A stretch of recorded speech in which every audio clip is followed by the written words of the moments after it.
Good morning. Stock market basic to advance. ये market bullish कब होती है, बेरिश कब होती है, इंटरडे क्या है, लॉन्ग टर्म इन्वेस्टमेंट क्या है, डेरिवेटिव्स क्या है, ये ऑप्शंस फ्यूचर्स क्या है, सब करेंगे ए टू जेड, सब टर्मिनोलॉजीज कवर करेंगे आज इसी वीडियो के अंदर। आपके सारे डाउट सब क्लियर हो जाएंगे, लेकिन दो वादे कीजिए। चैनल को लाइक शेयर सब्सक्राइब नहीं कह रहा हूं, दो वादे कीजिए। अपने आप से वादे करो कि पहला डीमैट अकाउंट खोलोगे और आज ही खोलोगे। बहुत हो गया वीडियो देखना, ज्यादा देखोगे कंफ्यूज आ जाओगे। दूसरा वादा करो कि छोटा स्टार्ट करोगे, बहुत छोटा। Stock market is subject to market risk. ठीक है, तो शुरू करें। Stock market basic to advance. तो स्टॉक मार्केट में एंटर करते हुए सबसे पहले आपका होना चाहिए, number 1 is set your goals. आपको पैसा चाहिए किस लिए? ये वेल्थ क्रिएट करनी है, आपको रिटायरमेंट प्लानिंग के लिए चाहिए, अपनी शादी करानी है, अपने बच्चों की शादी करानी है, या आपको घर चाहिए, या आपको गाड़ी चाहिए। क्यों चाहिए आपको? गोल्स अगर सामने नहीं होंगे, मदर टेरेसा कहती थी out of sight out of mind. घर चाहिए तो अपने मोबाइल का वॉलपेपर अपने घर का लगा दो, जहां पेस्ट करते हो वहां पर पिक्चर लगा दो। आपके पास स्कूटर है, कार है, जहां पर भी है उसकी शीशे पर लगा दो, ताकि आप सुबह उठो, आप ऑफिस जाओ, ऑफिस की टेबल पर दिखाई दे आपको हर जगह अपना गोल। लेफ्ट को देखो तो अपना गोल, राइट को देखो तो अपना घर, ऊपर देखो नीचे देखो, हर जगह आपको दिखाई देगा, अचीव होगा।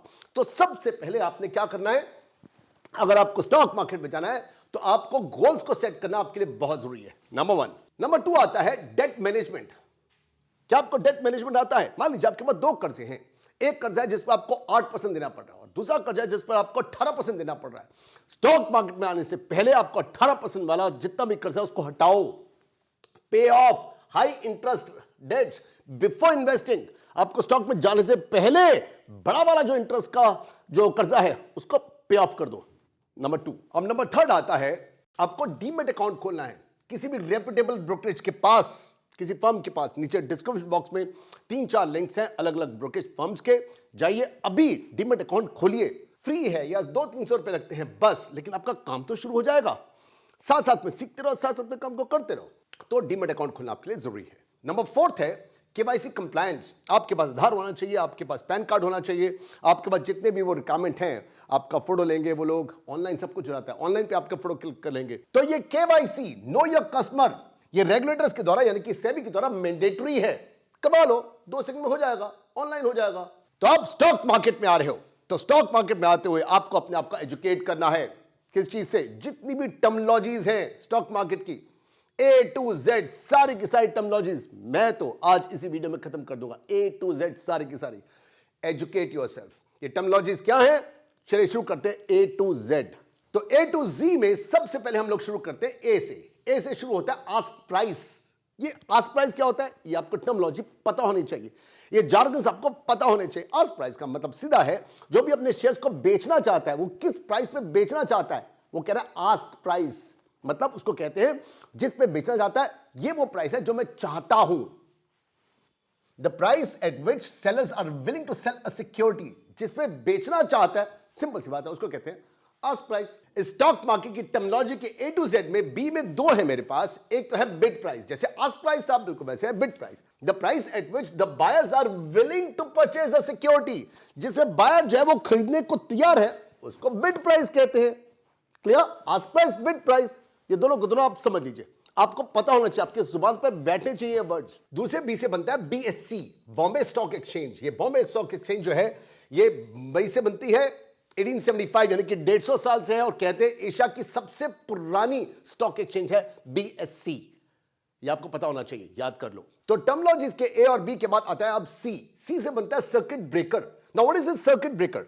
सर्किट ब्रेकर एक डार्क साइड है आपके स्टॉक एक्सचेंज की, कि जब रेट बहुत ज्यादा गिरते हैं पूरी पूरी स्टॉक मार्केट के, या किसी एक पर्टिकुलर शेयर के जब रेट गिरते हैं, मार्केट बहुत बुरी तरह फॉल करती है। याद है आपको 23 मार्च 2020 में बहुत जबरदस्त मार्केट क्रैश करी थी, खासकर सेंसेक्स। और उसके बाद एक साल के बाद मुझे याद है 21 जून 2021 में भी हुआ था। ये सर्किट ब्रेकर हमारे यहां पर रूल आया है 1998 में या 2001 में आया है। अगर मार्केट बहुत जल्दी क्रैश करती है बहुत ज्यादा, तो उसी वक्त मार्केट को रोक दिया जाता है, कोई खरीदो फरोख्त नहीं होती। तो मुझे याद है मार्च 23 में 2020 में ये सर्किट ब्रेकर लगा था करीब 45 मिनट के लिए। यूएस से बना है ये रूल। यूएस में ये रूल बना था 1988 में, क्योंकि 1987 में मार्केट बहुत तेज क्रैश करके नीचे आया, जिसके कारण से इन्वेस्टर्स को खरबों खरबों खरबों का नुकसान हुआ था। तो अगले साल ये सर्किट ब्रेकर रूल आया, इंडिया ने इसको अडॉप्ट किया 2001 में मेरे ख्याल से। तो अब तक ये सर्किट ब्रेकर मेरी नॉलेज में जो है वो 2 बार लगा है, 2020 में, 2021 में पीएनबी हाउसिंग के ऊपर लगा था 21 जून 2021 में। ये तो मुझे याद है, 2 बार का तो मुझे याद है। तो मार्केट जब बहुत तेज वॉलेटाइल होती है, बहुत तेज नीचे गिर रही होती है, तो मार्केट को रोकना is called circuit breaker. Clear? C से सर्किट ब्रेकर। तो ए बी सी के बाद क्या आता है? डी। डी से बनता है डिविडेंड। अब डिविडेंड क्या होता है? जब भी कोई कंपनी अपनी अर्निंग्स को अपने शेयर होल्डर्स के साथ में डिस्ट्रीब्यूट करना चाहती है, that is called dividend. D से एक और बनता है डीमेट अकाउंट। ये आप खोल कर चुके हो, खोल लिया कि नहीं आप लोगों ने? डीमेट अकाउंट क्या होता है? ये मेरे शेयर्स है 30-40 साल पुराने। ये है Global Trust Bank Limited, Citrek India Limited, Mid East Integrated Steels Limited. ये मेरी गलतियां हैं, बहुत सारे शेयर्स पड़े हैं मेरे पास यहां पर। तो पहले शेयर जो है वो इस फॉर्म में हुआ करते थे, देख रहे हैं आप लोग, इस फॉर्म में हुआ करते थे हमारे जमाने में। अब आपको शेयर्स ऐसे फिजिकल नहीं मिलते, अब आपको उनको डिमेटलाइज करना पड़ता है। तो डीमेट अकाउंट्स के लिए खोलना पड़ता है। कहां रखोगे इन शेयर्स को यार? डिजिटल रखो ना, कब कितनी बार बेचोगे, कितनी बार आप लोग खरीदोगे? डीमेट अकाउंट खोलना जरूरी है। तो आपको पता होना चाहिए डीमेट होता क्या है।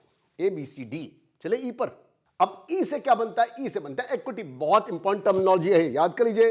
इक्विटी का मतलब उस कंपनी में वो हिस्सा जो आपको मिला है। इससे क्या होगा? इससे सबसे पहले आप वोटिंग राइट्स आपको मिल जाते हैं, आपको डिविडेंड मिल सकता है अगर वो कंपनी देती है तो, और साथ में उन शेयर्स को आप लोग स्टॉक मार्केट के अंदर बेच सकते हो, खरीद सकते हो। ए बी सी डी ई हो चुका है, चलते हैं एफ पर। एफ से बनती है बहुत इंपॉर्टेंट फ्यूचर्स। आपने सुना होगा फ्यूचर्स एंड ऑप्शंस। फ्यूचर्स में पैसा लगाना रिस्की है, इसको सिर्फ प्रोफेशनल्स करते हैं। मेरे साथ में टिके रहो, कुछ एक महीनों के अंदर हम लोग ऑप्शंस फ्यूचर्स भी करेंगे, लेकिन अभी नहीं। फ्यूचर्स होता है कॉन्ट्रैक्ट होता है बायर और सेलर के बीच का, जिसमें बायर और सेलर एक कॉन्ट्रैक्ट में आते हैं कि जी ये प्राइस पर मैं इतने शेयर्स इस महीने के एंड में या अगले महीने के एंड में या उससे अगले महीने के एंड में इस प्राइस को इतनी डेट तक मैं बेच दूंगा। बायर कहता है मैं खरीदूंगा, तो इस कॉन्ट्रैक्ट को कहते हैं फ्यूचर्स। तो जब आप सीख जाओगे, जब आप अच्छी तरह सीख चुके होगे, प्रोफेशनल बन चुके होगे, तब फ्यूचर्स में आना है, अभी नहीं। पैसा इसमें बहुत है, बहुत ज्यादा है। जैसे इसमें पैसा आता है, एक गलती की तो सारा पैसा खत्म भी हो जाता है। तो ई और एफ के बाद स्कूल में क्या पढ़ा था आपने? क्या आता है? जी। तो जी से बनता है हमारा ग्रोथ स्टॉक। अब ग्रोथ स्टॉक क्या है? ग्रोथ स्टॉक का मतलब है अगर किसी कंपनी का स्टॉक जो है, उसके जो शेयर प्राइस है बाकी सब कंपनी से थोड़ा ज्यादा है, तो उसको ग्रोथ स्टॉक कहेंगे कि ये वाला स्टॉक जो है ये औरों से बेटर चल रहा है। तो पैसा ऐसे स्टॉक में लगाइए जहां पर ग्रोथ है। मान लीजिए विप्रो का या आपको रिलायंस के स्टॉक ऐसे लगते हैं जो कि बाकियों से बेहतर कर रहे हैं, तो ऐसे में रिलायंस के उस शेयर को कहेंगे हम लोग ग्रोथ स्टॉक। तो अब ई एफ जी के बाद एच। एच से हमारा है होल्डिंग पीरियड। क्या है होल्डिंग पीरियड? सिंपल सी बात है, जब आपने शेयर्स को खरीदा और जब आप उसको बेचते हैं, तो उसके बीच का जो टाइम है, जो महीनों सालों में हो सकता है, जिसको आप होल्ड करके रखते हैं, उसे कहते हैं होल्डिंग पीरियड। इसके कारण से आपके लॉन्ग टर्म कैपिटल गेन्स लगते हैं, ये आपकी स्ट्रेटजी हो सकती है। तो ये होल्डिंग पीरियड को भी आपने जाना है। H for holding period. अब एच के बाद क्या आता है? आई। आई में मेरे पास 2 टर्मिनोलॉजीज हैं, इंडेक्स और आईपीओ। इंडेक्स क्या होता है? जब भी ग्रुप ऑफ स्टॉक किसी एक मार्केट या किसी एक सेक्टर को रिप्रेजेंट करता है, उसको हम लोग इंडेक्स कहते हैं। आई से बनता है आईपीओ, इनिशियल पब्लिक ऑफरिंग। जब भी कोई प्राइवेट कंपनी या गवर्नमेंट की कोई कंपनी अपने आप को पहली बार लिस्ट करती है, वो पहली बार मार्केट में आके कैपिटल को रेज करना चाहती है, पैसे चाहती है इन्वेस्टर्स से, तो उसको आईपीओ कहते हैं। तो आई के बाद आता है जे। जे से ज्वाइंट वेंचर। जब भी 2 कंपनियां इकट्ठी मिल करके बिजनेस करती है, उसको कहते हैं ज्वाइंट वेंचर। इसका पहला एग्जांपल है टाटा और स्टारबक्स। टाटा इंडिया से, स्टारबक्स यूएस से। और 2012 में दोनों के दोनों ने इकट्ठा ज्वाइंट वेंचर किया, बिजनेस स्टार्ट किया, और आज मेरे ख्याल से 400, 500, 600 से ज्यादा स्टोर्स इंडिया में खुल चुके हैं टाटा स्टारबक्स के। So this is a joint venture। दूसरा एग्जांपल है महिंद्रा रेनॉल्ट का। महिंद्रा इंडिया से, रेनॉल्ट मेरे ख्याल से जापान का है, तो दोनों ने ज्वाइंट वेंचर किया। नेक्स्ट एग्जांपल है आईसीआईसीआई प्रूडेंशियल। आईसीआईसीआई इंडिया से है, प्रूडेंशियल यूके से है, दोनों ने ज्वाइंट वेंचर किया, आज कई सालों से ढेर सारा धंधा कर रहे हैं।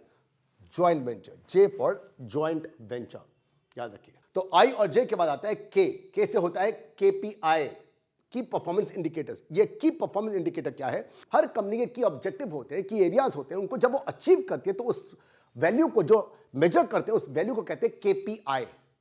के फॉर केपीआई, की परफॉर्मेंस इंडिकेटर्स। आई जे के बाद आता है एल। एल से लिक्विडिटी। लिक्विडिटी का मतलब साफ है कि जब भी आप अपने शेयर्स को खरीदते हो, बेचते हो, जितनी जल्दी आप बेचते हो उसको लिक्विडिटी कहते हैं।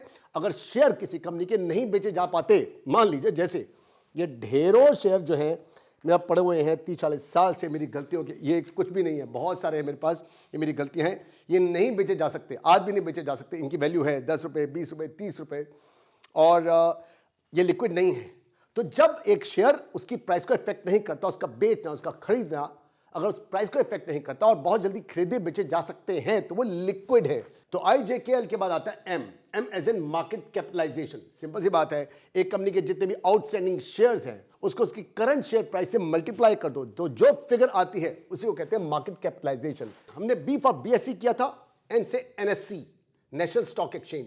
इंडिया की सबसे बड़ी स्टॉक एक्सचेंज NSE है, जिसमें वॉल्यूम, जितने खरीदो फोकस जितनी ज्यादा NSE के अंदर होती है, वॉल्यूम साइज से भी और मार्केट कैपिटलाइजेशन से भी, जितनी बड़ी कंपनियां, जितनी ज्यादा कंपनियां और जितनी ज्यादा खरीदो फोकस NSE में होती है, BSE में नहीं होती है। ठीक है, तो अच्छा, यहां पर क्या क्या होता है? यहां पर आपको इक्विटी मिल जाएगा, आपको कमोडिटीज मिल जाएंगे, आपको डेरिवेटिव्स यानी कि ऑप्शंस और फ्यूचर्स मिल जाएंगे, आपको डेट ट्रेडिंग मिल जाएगी, आपको बहुत कुछ है यहां पर। तो N as in NSE, national stock exchange. M किया था, N किया था, अब है O एज एन ऑप्शंस। इसमें बायर के पास एक ऑब्लिगेशन होता है, वो चाहे तो प्री ट्रीटमेंट प्राइस पर उस शेयर को ले सकता है, अगर वो डिक्लाइन करता है तो जो उसने अपना पैसा जमा करा रखा था सिर्फ वही जाता है, इसके अलावा कुछ नहीं जाता। लेकिन ऑप्शंस को भी आपने अभी नहीं करना, अभी आपने सिर्फ डीमेट अकाउंट खोलना है। नीचे डिस्क्रिप्शन बॉक्स में लिंक है, उसको जाके आप डीमेट अकाउंट खोलिए। अभी कुछ एक महीने तक, 1-2 साल तक आपने ना ऑप्शंस करने ना अपने फ्यूचर्स करने, ये डेरिवेटिव्स आपने नहीं करने। MNOP, P as in PE ratio, और P से बनता एक और है प्रॉफिट मार्जिन। अभी प्रॉफिट मार्जिन क्या होता है, इसको मैं एग्जांपल समझाता हूं आपको। रिलायंस इंडस्ट्रीज का ले लेते हैं। मान लीजिए रिलायंस इंडस्ट्रीज ने पूरे 1 साल के अंदर 1 करोड़ रुपए का माल बेचा, 1 करोड़ रुपए रिलायंस इंडस्ट्रीज ने, चलो मजाक मजाक में एग्जांपल को लेते हैं, तो 1 करोड़ का माल बेचा और उसकी टोटल जो उसकी कॉस्टिंग थी वो आई 60 लाख रुपए की। तो प्रॉफिट कितना कमाया उसने? 40 लाख रुपए। तो ये जो 40% है, 1 करोड़ के रेवेन्यू पर 60 लाख की कॉस्टिंग आई, 40 लाख रुपए का प्रॉफिट हुआ, तो इस 40% हुआ ना, तो इस 40% कहते हैं प्रॉफिट मार्जिन। क्लियर? तो जब नेट इनकम को आप डिवाइड करते हो रेवेन्यू से, तो प्रॉफिट मार्जिन परसेंटेज में निकल आता है। तो टर्मिनोलॉजीज के A to Z में अब आता है Q as in quarterly earnings report. Now हर कंपनी जो है हर क्वार्टर के बाद अपनी क्वार्टरली अर्निंग रिपोर्ट बताती है, जिसमें वो बताती है कि कितना खर्चा हुआ, कितना हमने प्रॉफिट कमाया, और सिर्फ इतना ही नहीं बताती, साथ में बताती है उसकी प्रोजेक्शंस क्या हैं, क्या वो प्रोजेक्ट कर रही है, क्या वो सोच रही है, क्या क्या और नए डेवलपमेंट्स उस कंपनी में आने वाले हैं।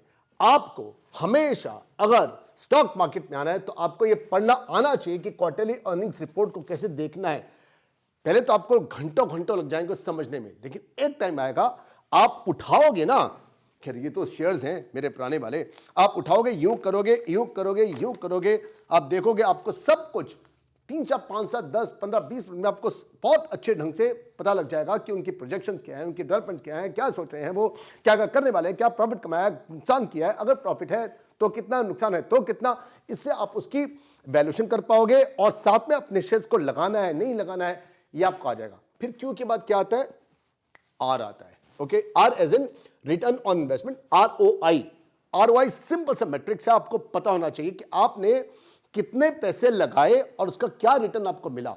आपके पैसे लगाने पर आपके रिटर्न के जो रेशो है उसको ROI कहते हैं। मान लीजिए आपने 1 लाख रुपए लगाए शेयर मार्केट के अंदर और साल के लास्ट में आपने उसके ऊपर 2000 कमाए, तो आपकी ROI क्या है? 2000 रुपए तो है, सिर्फ 1 लाख के ऊपर कितना, 2% है। अगर आपने 20,000 कमाए तो 20% है। ROI, रिटर्न ऑन इन्वेस्टमेंट, जो आपने इन्वेस्ट किया उसके ऊपर क्या मिला है आपको, रिटर्न्स क्या मिली है, सिंपल सा मैट्रिक्स है। टर्मिनोलॉजीज के A to Z में S सबसे ज्यादा इंपॉर्टेंट है। इसमें 3 टर्मिनोलॉजीज है, S से सेंसेक्स, S से सेबी बहुत इंपॉर्टेंट, और शॉर्ट सेलिंग। शुरू करते हैं सेंसेक्स से। सेंसेक्स जो है ये एक बेंचमार्क स्टॉक इंडेक्स है, BSE का है ये, कि इंडिया की जो टॉप 30 कंपनीज हैं उन सबको रिप्रेजेंट करता है सेंसेक्स। सेंसेक्स देख करके, निफ्टी देख करके आप पता लगा लेते हो कि मार्केट कितनी ऊपर है और कितनी नीचे जा रही है। सेंसेक्स इंडिया की टॉप की 30 कंपनीज का इंडेक्स। ऐसे दूसरा बनता है सेबी। सेबी को आप जानते हैं, securities and exchange board of India, securities and exchanges board of India, ये सब कुछ निगाह रखता है, ये आपके जो इन्वेस्टर्स हैं उनको प्रोटेक्ट करके रखता है, ये फेयर प्रैक्टिस को देखता है, ये मार्केट की इंटेग्रिटी को बना के रखता है, हर चीज पर इसका पूरा, इस रेगुलेटरी बॉडी का पूरा ध्यान होता है। सेबी है तो आपके इंटरेस्ट निहित है, सही है। SEBI, S for SEBI. तीसरा इससे बनता है शॉर्ट सेलिंग। और शॉर्ट सेलिंग बहुत इंपॉर्टेंट है। जब मार्केट ऊपर जाती है उसको बाइंग कहते हैं, बुलिश होती है तो उसको बाइंग कहते हैं। लेकिन जब मार्केट बेरिश लगती है, आपको लगता है कि मार्केट जो है वो बुलिश नहीं है, वो बेरिश है, वो मार्केट नीचे गिरेगी, तो आप क्या करते हो, अब अपने स्टॉक ब्रोकर के पास जाते हो और उससे कहते हो भैया, मान लीजिए एग्जांपल के तौर पर हम लोग रिलायंस को लेते हैं और आपका मान लीजिए रिलायंस का आज शेयर है 2800 रुपए का, और आपको लगता है यार ये रिलायंस का जो शेयर है ये ओवर वैल्यूड है, ये 2800 से नीचे गिर के आएगा 2500 पर। तो आप अपने ब्रोकर के पास जाते हो, उससे कहते हो भैया ऐसा है कि मुझे तुम 100 शेयर दे दो, तुम उससे 100 शेयर लेते हो और 2800 के हिसाब से 100 शेयर कितने के पड़े आप मल्टीप्लाई कर लीजिए, और उसको जब आप मार्केट गिरती है मान लीजिए 2400 पर रह जाते हैं, 2500 हो जाता है, 2400 पर रहकर आपने उसको बेचा और 400 रुपए इंटू 100 के हिसाब से प्रॉफिट कमा लिया, इस पर वो आपका जो ब्रोकर है वो भी कुछ एक हिस्सा लेगा। तो जब आप उसको अपने ब्रोकर से ले करके मार्केट में बेचते हो और बेरिश मार्केट में नीचे गिरती हुई मार्केट के अंदर प्रॉफिट कमाते हो, तो उसको शॉर्ट सेलिंग कहते हैं। The practice of selling borrowed securities with the intention of buying them back at the lower price is called short selling. ये आपको पता होना चाहिए कि यहां से मुनाफा आता है, बाइंग से आता है, बुलिश से आता है, बेरिश से भी आप पैसा कमा सकते हो। अब एस के बाद आता है टी। टी से बहुत इंपॉर्टेंट टेक्नोलॉजी है टेक्निकल एनालिसिस। आपने सुना होगा फंडामेंटल एनालिसिस और टेक्निकल एनालिसिस। अब टेक्निकल क्या होते हैं, ये ट्रेडर्स को ज्यादा बेनिफिट करते हैं। इन एनालिसिस को देख करके आप प्रेडिक्ट कर सकते हो कि कब आपको एग्जिट करना है, कब आपको एंट्री करनी है। मान लीजिए एग्जांपल के तौर पर आपने कंपनी के फंडामेंटल एनालिसिस किए और आपको लगता है यार ये तो अंडर वैल्यूड है, इसके प्राइस बहुत जाएंगे ऊपर, मार्केट जब बुलिश होगी, ऐसे में जो टेक्निकल एनालिसिस है ये आपको सपोर्ट करता है कि कहां आपको सपोर्ट करना है, कहां आपको रेजिस्टेंस कराना है, कहां आपको शेयर्स को खरीदना है, नहीं खरीदना, बेचना है, बाहर निकलना है, सब कुछ इसको देख करके आप बहुत आराम से अपने, आराम नहीं होता लेकिन फिर भी आप इसको जज करके अपना प्रॉफिट बुक कर सकते हो। आप फोरकास्ट कर सकते हो, फ्यूचर में जो प्राइस होने वाली है उसको आप प्रिडिक्ट कर सकते हो। इससे आपके लिए मुनाफा कमाना आसान हो जाता है। अब आता है U as in underwriting. ये अंडर राइटिंग क्या होता है, जितने भी इन्वेस्टमेंट बैंक्स होते हैं जो कि आईपीओ को निकालते हैं या बॉन्ड्स को निकालते हैं, शेयर्स को जब भी किसी कंपनी के निकालते हैं, या तो वो इन्वेस्टमेंट बैंक्स होते हैं या ऐसे लोगों को अंडर राइटर्स भी कहते हैं। ये अंडर राइटर्स यही असेस करते हैं कि वो जो आईपीओ है, वो जो शेयर है या बॉन्ड है या डिबेंचर्स है, वो किस प्राइस पर मार्केट में हमने ऑफर करना है। जो प्राइस आता है ना जब भी किसी शेयर का या किसी बॉन्ड का, वो अंडर राइटर्स या फाइनेंशियल बैंक से असेस करते हैं। कैसे असेस करते हैं, वो असेस करते हैं कंपनी की वर्थ को देखकर उसके शेयर किस प्राइस पे ऑफर की जाए जिससे कि लोगों को वो ल्यूक्रेटिव लगे, लोग भी खरीदें और साथ में कंपनी को भी फायदा हो, मेरी भी फीस बन जाए। अंडर राइटर्स पैसा लेते हैं, ये इन्वेस्टमेंट बैंक जो है वो पैसा लेते हैं इस बात को असेस करने में कि क्या प्राइस है जो दी जाए जिससे कि बात बन जाए, सबको अच्छा लगे, बिन बिन हो जाए, कस्टमर्स को भी फायदा हो, कंपनी को फायदा हो, मुझे भी मेरी फीस मिल जाए, मेरा भी धंधा आगे चले। ऐसे को अंडर राइटर्स या इन इन्वेस्टमेंट बैंक्स को अंडर राइटर्स कहते हैं। अंडर राइटिंग ये तर्ज बहुत इंपॉर्टेंट है। यू के बाद आता है वी से बनता है वोलेटिलिटी। अब वोलेटिलिटी का मतलब साफ सी बात है, अब जब भी आप चार्ट देखते हो उसके अंदर आप देखते होंगे जितने भी आपके पैटर्न्स हैं ऊपर नीचे हो रहे हैं, ये क्या हो सकते हैं, सिक्योरिटीज के हो सकते हैं, शेयर्स के हो सकते हैं, या फिर मार्केट का जो इंडेक्स है, सेंसेक्स है, इसके अंदर सेंसेक्स है, निफ्टी है, बैंक निफ्टी है, इनके अंदर जो ऊपर नीचे उतार चढ़ाव है उसी को कहते हैं volatility. V as in volatility. U और वी के बाद आता है डब्ल्यू, विद होल्डिंग टैक्स। एक कंपनी आपको क्या देती है, एक कंपनी आपको देती है डिविडेंड देती है, आपको इंटरेस्ट पेमेंट करती है, वो जिनसे भी लेती है वो उधार लेती है तो इंटरेस्ट की पेमेंट करती है, या अपने शेयर होल्डर्स को, बॉन्ड होल्डर्स को वो देती है डिविडेंड। तो जब भी डिविडेंड देती है, इंटरेस्ट पेमेंट करती है, तो उसके टैक्सेस को एट सोर्स, यानी कि उनका खुद के अपने यहां पर वो सोर्स है, तो अपने यहां पर वो टैक्स को काट लेती है। तो जब वो, क्योंकि टैक्स का प्रोविजन ऐसा है गवर्नमेंट की तरफ से, ये कहा गया है कि आपको टैक्स पहले से काट करके फिर आपने डिस्ट्रीब्यूट करना है इंटरेस्ट, फिर आपने देना है डिविडेंड। तो इस ढंग से जब भी टैक्स को पहले से काटा जाता है उसको कहते हैं विद होल्डिंग टैक्स। अब डब्ल्यू के बाद आता है X as in ex dividend date. ये टर्मिनोलॉजी बहुत इंपॉर्टेंट है। एक्स डिविडेंड डेट होता है जब भी कोई कंपनी डिक्लेयर करती है कि मैं इस डेट पर अपना डिविडेंड देने जा रही हूं, तो एक्सचेंज जो होती है, जो मार्केट प्लेस होता है, वो डिक्लेयर करता है इसको, एक्स डिविडेंड डेट को डिक्लेयर करता है एक्सचेंज।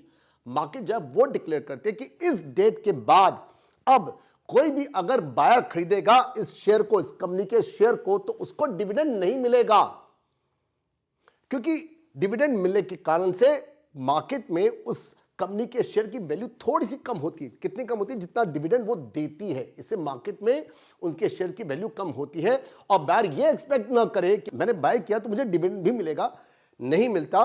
तो इसको एक्सचेंज जो है वो डिक्लेयर करती है कि इस एक डेट के बाद अगर तुम खरीदते हो इस कंपनी के शेयर्स को तो डिविडेंड नहीं मिलेगा। इसी को कहते हैं ex dividend date, X as in ex dividend date. ये टर्मिनोलॉजी इंपॉर्टेंट है।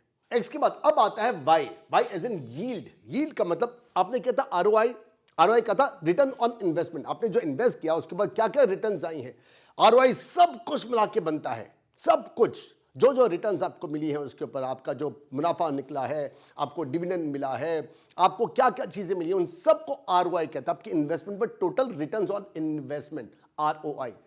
यील्ड होता है the income generated by an investment typically express as a percentage of its price.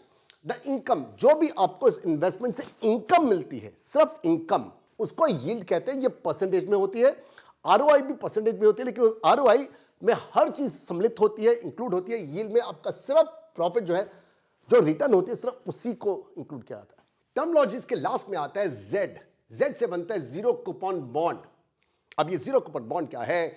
Bond जब भी इशू होते हैं, कई तरह के बॉन्ड होते हैं। जीरो कूपन बॉन्ड को मैं एग्जांपल समझाता हूं। मान लीजिए एक बॉन्ड है, वो 1000 रुपए फेस वैल्यू का है, और जब इसको इशुअर जो है, जो भी कंपनी है, वो कहती है कि 2 साल के बाद मैं आपको 1000 रुपए दूंगी, आप इसको मुझसे 700 रुपए में ले जाओ।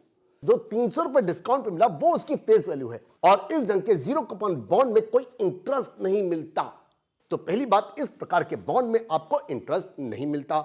नंबर 2, जो उसकी फेस वैल्यू होती है वो डिस्काउंटेड होती है, आपको कम में मिलता है, और जो उसके ऊपर लिखा होता है वो मिलता है आपको, डिस्काउंट में मिलता है, इंटरेस्ट नहीं होता। इसी को कहते हैं zero coupon bond. Clear, A to Z. तो ये जो 5वां स्टेप था, educate yourself all the terminologies of the market, A to Z हमने कंप्लीट की है। अब हम चलते हैं 6 पॉइंट पर। तो स्टॉक मार्केट के बेसिक टू एडवांस में अब है लॉन्ग टर्म पर्सपेक्टिव। आपने जब इन्वेस्ट करना है, ख्याल रखिएगा आपका जो पर्सपेक्टिव होना चाहिए वो लॉन्ग टर्म होना चाहिए। अगर आपको शॉर्ट टर्म में करना है, अगर आपका ऑब्जेक्टिव, आपके गोल जो है वो 2, 3, 4, 5 महीने में 10, 15, 20, 30, 50 हजार रुपए कमाने के हैं, आप जाना चाहते हो ट्रेडिंग के अंदर, आप ऑप्शंस में, फ्यूचर में जाना चाहते हो, उसको छोड़ दीजिए। अगर आप लॉन्ग टर्म पर्सपेक्टिव रखोगे, हर हालत में मुनाफा कहीं ज्यादा होगा।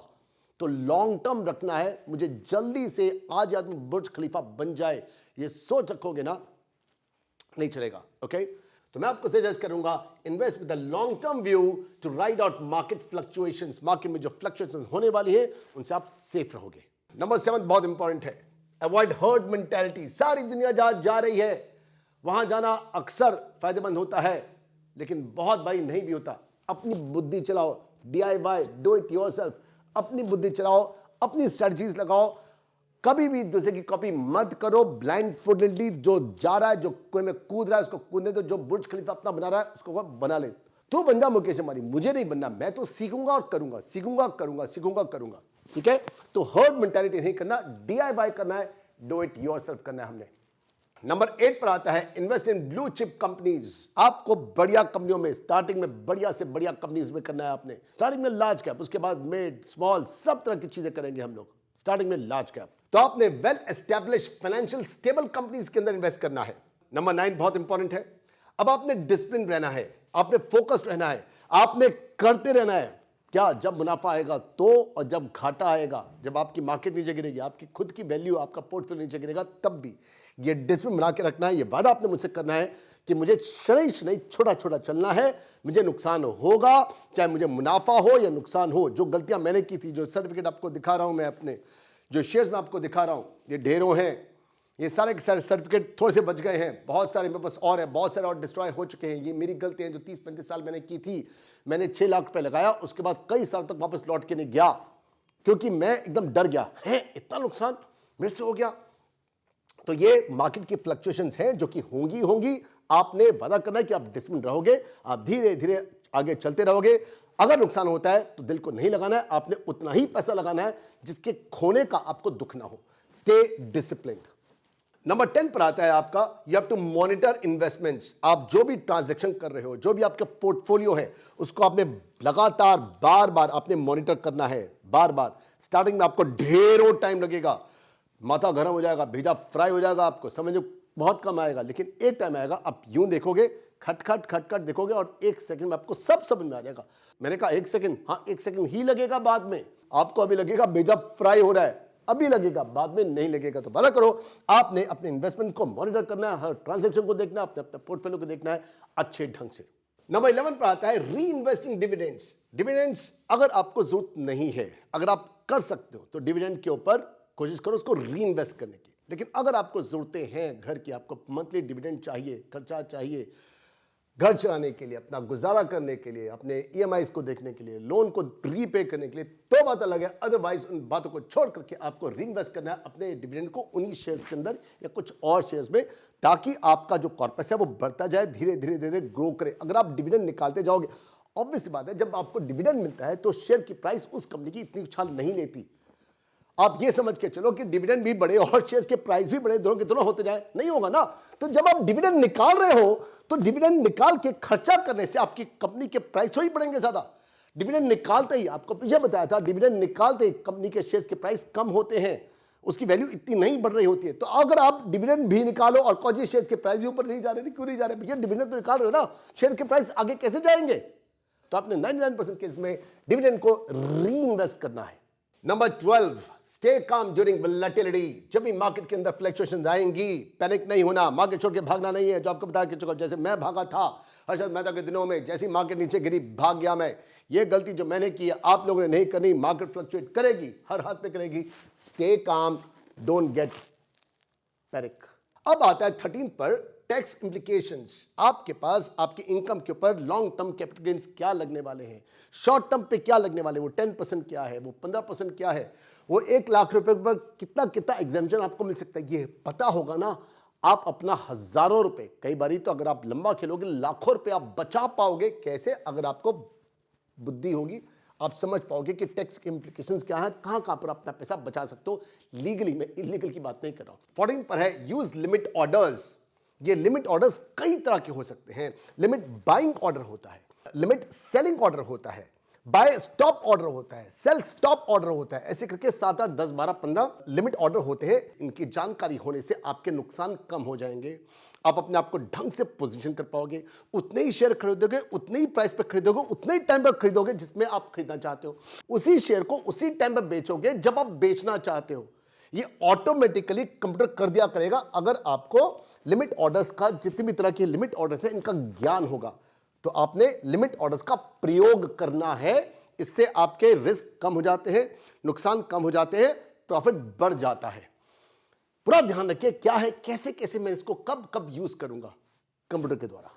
नंबर 15 बहुत इंपॉर्टेंट है, अवॉइड टाइमिंग द मार्केट। अगर आपको लगता है कि इस सीजन में इस स्टॉक के प्राइसेस पिछली बार इस सीजन में नीचे गए थे या इस सीजन में ऊंचे उठे थे, आप इसको देख करके अगर इस मार्केट को आप टाइमिंग करने की कोशिश करते हो कि मैं इस टाइम पर, इस दिन पर इस शेयर को खरीदूंगा क्योंकि मार्केट जो ऊपर जाएगी, या वो बेरिश होगी, या वो बुलिश होगी, या वो बेरिश होगी, इसको ध्यान में रख करके अगर आप मार्केट को अगर आप टाइमिंग करोगे ना, 90% केसेस में आपके टाइमिंग जब वो गलत होती है। सिर्फ जो प्रोफेशनल्स होते हैं वो मार्केट को टाइम कर सकते हैं थोड़ा बहुत, लेकिन आपने एज ए बिगनर नहीं करना। बिगिन करना आपने अपना डिमेट अकाउंट खोल करके, नीचे डिस्क्रिप्शन बॉक्स में लिंक है, उनको जा करके डिमेट अकाउंट को खोलिए। और साथ में अभी आपने मार्केट को टाइमिंग नहीं करना, ये बहुत डेंजरस है। बाद में जाके आप फ्यूचर्स में, ऑप्शंस में, ट्रेडिंग में आप इसको करते हो, अभी तो आपने बिल्कुल नहीं करना।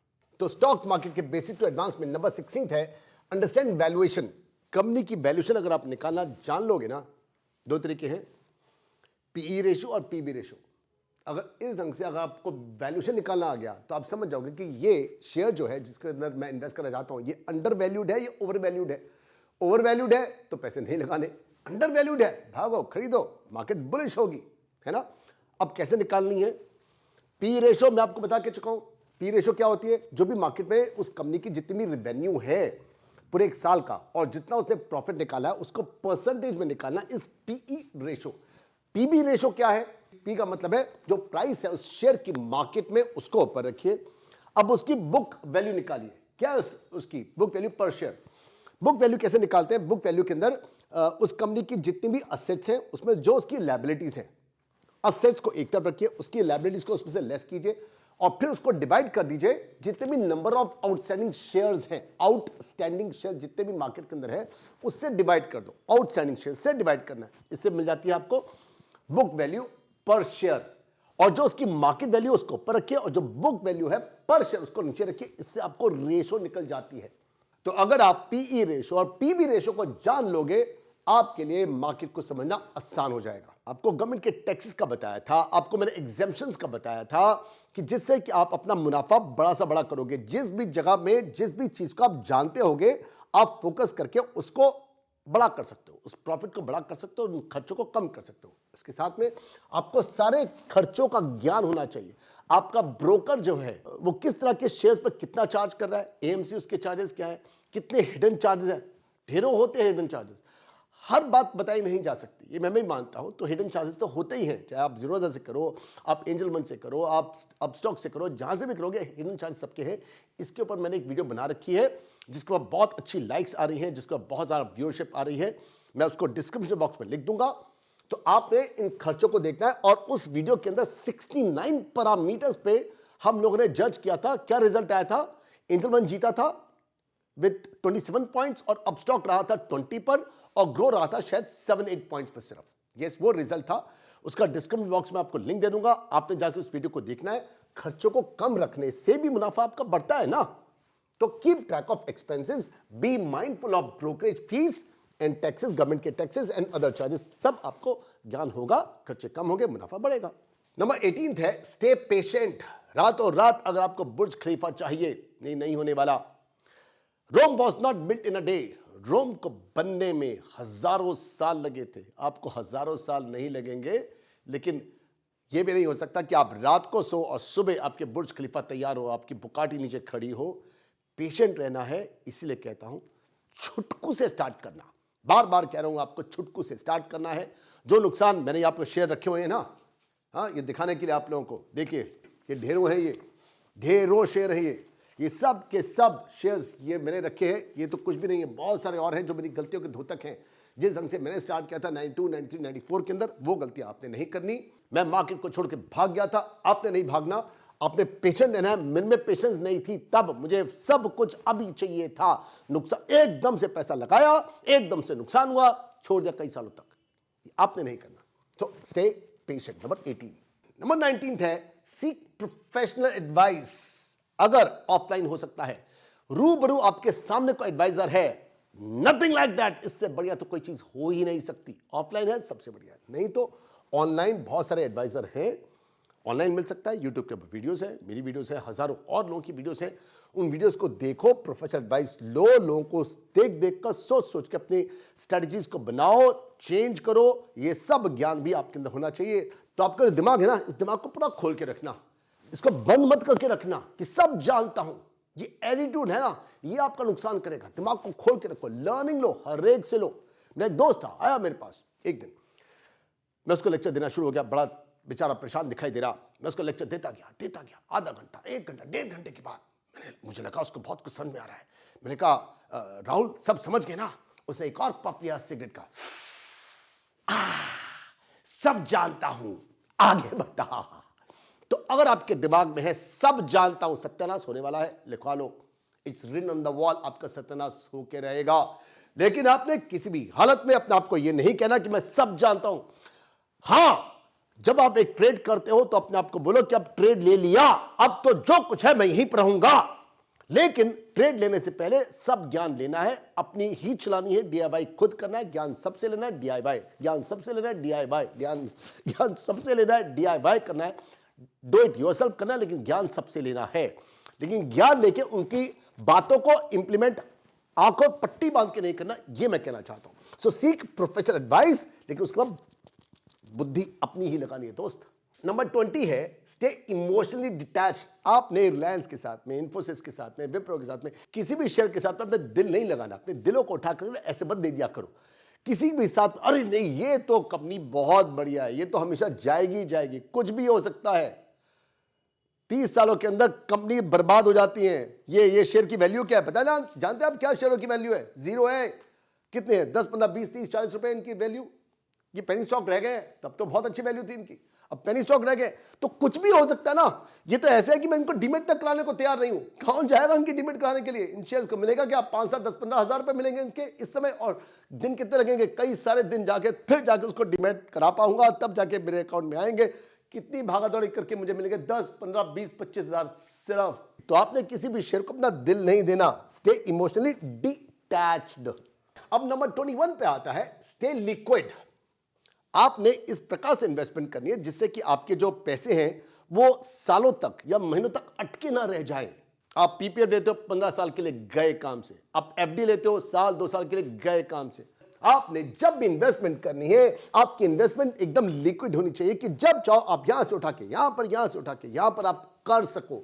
Stay liquid, maintain some liquidity for unexpected expenses और इन्वेस्टमेंट अपॉर्चुनिटीज। क्या आपको अपॉर्चुनिटी मिली कि कहीं ज्यादा अच्छा मुनाफा दिख रहा है तो करिए, और किसी कारण से अगर कोई इमरजेंसी होती है, खुदा न खास्ता हॉस्पिटलाइजेशन के कारण से, हमारी हेल्थ के कारण से, या बच्चों के लिए कोई एजुकेशन को लेकर, या कहीं आपको कोई एक्सपेंस करना हो, आपको कोई गाड़ी खरीदनी हो तो आप खरीद सके, स्टे लिक्विड। नंबर 21। नंबर 22 है लर्न फ्रॉम योर मिस्टेक्स। मैं यहां पर कहता हूं learn from your mistakes and learn from others mistakes. जैसे मेरी मिस्टेक ये रही है ना, मेरी मिस्टेक से आपसे सीखना है, आपने सीखना है अपनी मिस्टेक से, मेरी मिस्टेक से, औरों की मिस्टेक से सीखो, और साथ में सीखना अपनी सक्सेस से। आपने अपनी सक्सेस जब जब मिली है, जो आपके विनिंग रैकेट्स है उनसे आपने सीखना है, औरों के विनिंग रैकेट से यानी कि औरों के विनिंग सक्सेस से आपने सीखना है।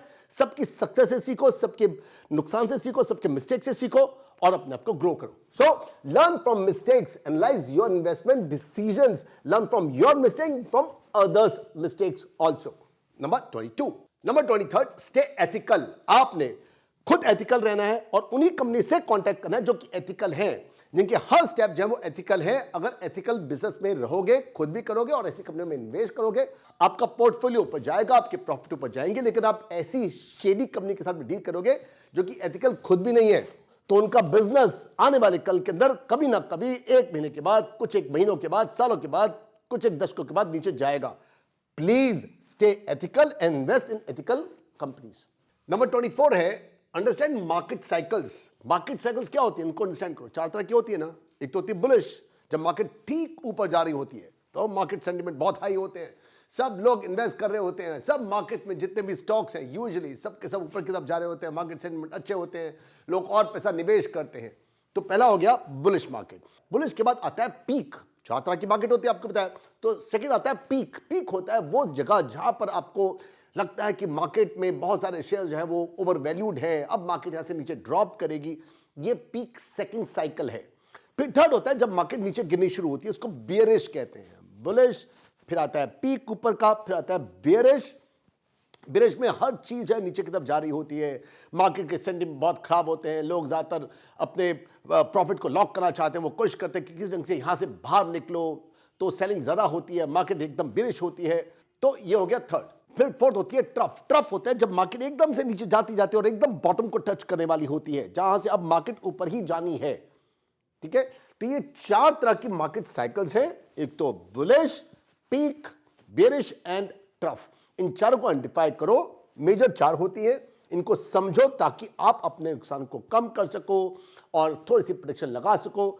मार्केट को टाइमिंग नहीं करना, लेकिन तभी प्रोटेक्शन लगा करके आप अपने मुनाफे को ज्यादा लार्जर कर सको, अपने नुकसानों को कम कर सको। ये मार्केट के साइकिल्स को समझना अपने चारों को। नंबर 25 आता है रीड एनुअल रिपोर्ट्स। एक तो आपको क्वार्टरली रिपोर्ट्स बताई थी जो हर तिमाही के बाद आती हैं, फिर आपको एनुअल रिपोर्ट भी तो आती है जिसमें आपको पता लगता है कंपनी की हेल्थ का, कि उसके ऊपर कितने कितने उसके ऊपर कर्जे लगे हुए हैं, कितने उनके पास प्रॉफिट है, कितना रेवेन्यू आया है, और फ्यूचर को लेकर के उनकी एंटीसिपेशन क्या है, क्या क्या स्टेप लेने जा रहे हैं, कितनी डेवलपमेंट्स हैं, क्या वो करने वाले हैं। ये एनुअल रिपोर्ट्स आपको पढ़नी है। जैसे आपको बताया था स्टार्टिंग में बहुत ज्यादा टाइम लगेगा, बाद में 5-10 मिनट के बाद आप पूरी की पूरी रिपोर्ट को 5-10 मिनट में सब पाक कर दिया करोगे। इतनी जल्दी आपकी स्पीड हो जाती है, आप पन्ने पलटाते पलटाते समझाते हो कि कहां पर क्या देखना है, कहां पर क्या नहीं देखना। तो अपने एनुअल रिपोर्ट को पढ़ना है, क्वार्टरली को पढ़ना है, एनुअल को भी पढ़ना है। नंबर 26 है नेटवर्किंग। आपको नेटवर्किंग करनी है। घर में बैठे रहोगे, लैपटॉप से काम करते रहोगे, खरीदोगे बेचोगे, कहीं नहीं जाओगे, ना आना जाना कुछ नहीं करोगे, प्रॉफिट कम होगा।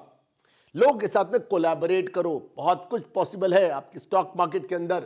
कोलैबोरेट करो, जितने भी इन्वेस्टर्स हैं उनके एक्सपीरियंस से सीखो। आप लोग सीखोगे, लर्न करोगे, उनसे कुछ सीखोगे। जैसे आपको बताया था, आपके पास कोई एडवाइजर है, उससे ऑफलाइन लो, इन्वेस्टर्स से मिलो। सक्सेसफुल लोगों से मिलना, जुलना, उठना बैठना आपका एक ऑरा देता है। उनके ऑरा में कुछ होता है कि आप कुछ लर्न करते हो, कुछ अर्न करते हो। और नंबर 27 पर है डाइवर्सिफिकेशन। सबके सब बोलते हैं अपने सारे के सारे एग्स को एक बास्केट मत डालो। ये भी मैं अपनी हर वीडियो में बता रहा हूं आपको कि एक तो आपने अपना काम आज से स्टार्ट करना है। नीचे डिस्क्रिप्शन बॉक्स में लिंक पड़े हुए हैं, अभी जाइए, अभी स्टार्ट कीजिए, जरूर कीजिए। और साथ में अपने पैसे को, एक तो और दूसरी बात जो मैं हमेशा कहता हूं, शनई चलना, छोटा छोटा चलना। और फिर आपका जब बिजनेस ऊपर चलेगा थोड़ी देर के बाद, कुछ एक महीनों के बाद, तो फिर आपने डाइवर्सिफाई करना है। अपने सारे के सारे एग्स को एक ही बास्केट में नहीं रखना, कुछ को किसी सेक्टर में, कुछ एक शेयर्स को किसी सेक्टर के कुछ शेयर्स लेने हैं आपने। और साथ में बाद में आप थोड़ा बहुत अपना सेव भी रखो, थोड़ा सा बॉन्ड्स में डाल दिया, या थोड़ा सा पैसा लिक्विड में जरूर रखना, जैसे आपके सेविंग्स में हो गया। तो इस ढंग से जगह जगह रखोगे तो आप जितना ज्यादा पैसा ग्रो करोगे उतने ज्यादा सेक्टर में रखो। रियल एस्टेट में भी रखो, क्यों नहीं रखो आप। तो जितने अलग अलग सेक्टर में रखोगे, उसके एक सेक्टर में नीचे जाने से, एक किसी कमोडिटी के या किसी एक शेयर के नीचे जाने से, या शेयर मार्केट के नीचे जाने से, बाकी सेक्टर्स आपको बचा लेंगे।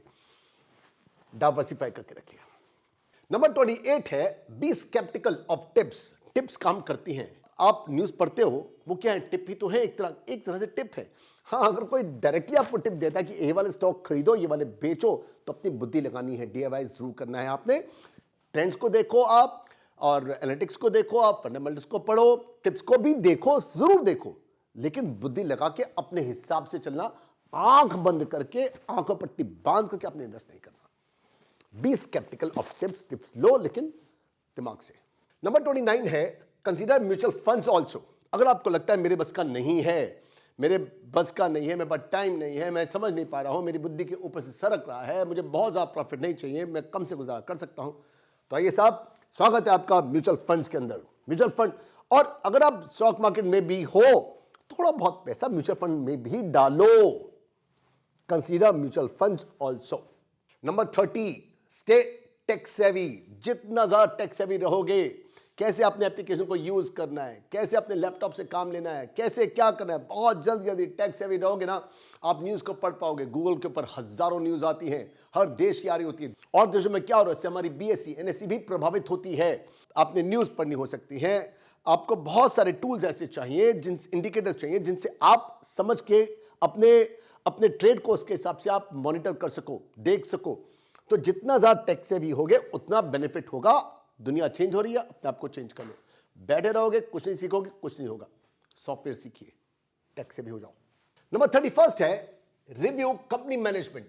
अब आपको कंपनी की जो मैनेजमेंट है उसको समझना, पढ़ना आना चाहिए कि इस कंपनी की मैनेजमेंट बढ़िया है, अच्छे स्टेप ले पा रही है, नहीं ले पा रही है, फ्यूचर में ग्रोथ दे पाएगी इस कंपनी को, नहीं दे पाएगी।